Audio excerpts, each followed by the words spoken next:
perderam uma ótima oportunidade de receber da parte de Deus a correção, porque precisa valorizar a santa ceia do Senhor na sua igreja. Porque nós, irmãos, tem tão poucos irmãos e ainda faltar 4, 5, sei lá, 10, uma vez, sei lá, quantos estão faltando? Deus sabe e o pastor sabe. O pastor não falou nada para mim não, mas eu sei que está faltando gente. Porque Jesus revela, Ele mostra as coisas, irmãos. E tem gente que está deixando de vir para a Santa Ceia para fazer o que não deve. O que não deve. O que deve, não faz. E o que não deve, está fazendo. Então, amados, essa criatura nova, criatura realmente, pode ser. Mas nesse momento está até falhando consigo mesmo. Consigo mesmo. Pela igreja faz falta. Faz ou não faz? Mas todos os irmãos estão sentindo. Sente a falta de quem está faltando. Aleluia. Mas podemos fazer o quê? Nada. O pastor pode falar alguma coisa? Não. Mas eu falo pelo Espírito de Deus. Eu não estou falando de mim mesmo, estou falando por Deus. Quem ama a obra de Deus não falta o trabalho do Senhor por nada. E eu sou muito grato a Deus, sabe por quê, irmão? Como disse aqui o pastor Daniel, irmão, passei 10 dias em coma. Foi tirado um tumor de mim de quase 5 quilos. Tirado com o rim. O médico me deu 3 meses de vida, no máximo 4. No máximo 4. E ainda disse para minha esposa, foi Deus que mandou dizer isso para ela, que ela tivesse muita paciência comigo, porque eu ia ficar muito chato. E foi mais manso. Fiquei bem mais manso, porque Jesus, quando Jesus entra no negócio, o negócio muda. Aí, irmão, quando ela me disse isso, eu vi ela chorando. Olha, mesmo amando ela muito, eu a maltratava muito. Não batendo, não sendo violento com ela. Mas era um homem sem Deus, desviado, 28 anos, afastado dos caminhos do Senhor, mas com promessa de Deus. Eu não podia morrer. Depois de 10 dias, quando eu despertei desse coma, eu me lembrava até quem me devia talvez 10 centavos, eu me lembrava. Então, irmãos, por quê? Porque Jesus entrou no negócio para cumprir a promessa dele. Hoje eu sou pastor, não tem pai pastor, nem tio pastor, nem ninguém pastor. Até construí uma boa amizade com alguns pastores. Mas quem tem chamada, Deus revela e acontece. Glória a Deus. Quando eu era garoto, que eu nasci com 6 meses, a minha mãe me levou para apresentar. 16 quilos, com 6 meses, só mamando. Não comia um mingau, era só leite do peito da mãe. 16 quilos. O pastor me levantou, mas quando ele me levantou para começar a apresentar, a irmãzinha bem simplesinha, uma igreja muito menor do que essa, muito mais simples, metade dessa, com os bancos de carnaúba, coberta toda de carnaúba, palha de carnaúba, mas lá tinha milagre, tinha profecia, ainda tinha mistério, ainda tinha dom de profecia, aleluia, e os crentes ainda eram avivados, aleluia, ainda tinham vida, porque quem tem vida não precisa de avivamento, ele é vivo.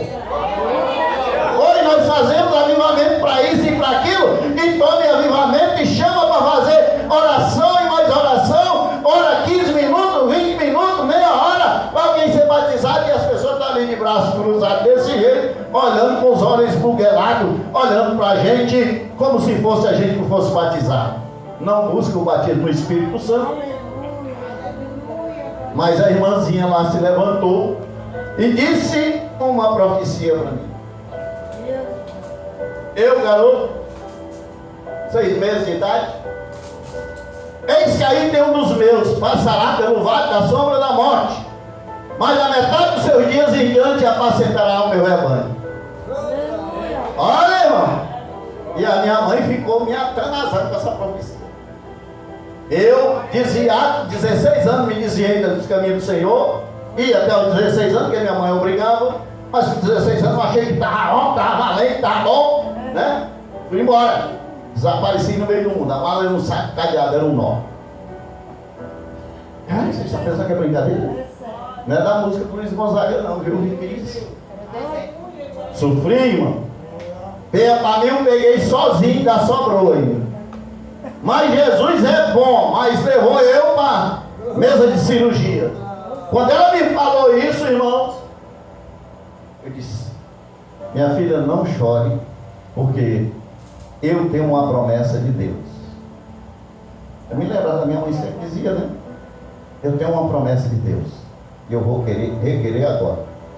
Aquele relógio está ali.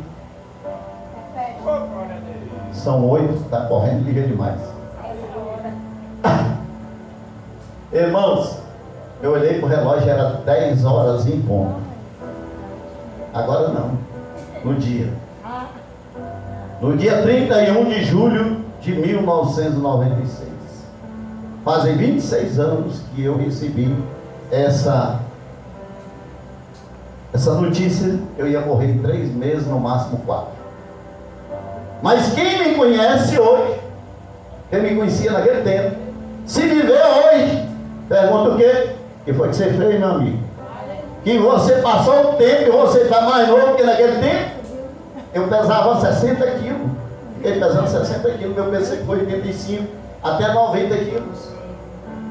Claro que eu corri o osso, né? Com um tumor, chupando sangue, chupando tudo, toda a vitamina, tudo. Aí, quando o homem tirou, eu soube dessa notícia. Aí eu olhei para o relógio, era 10 horas.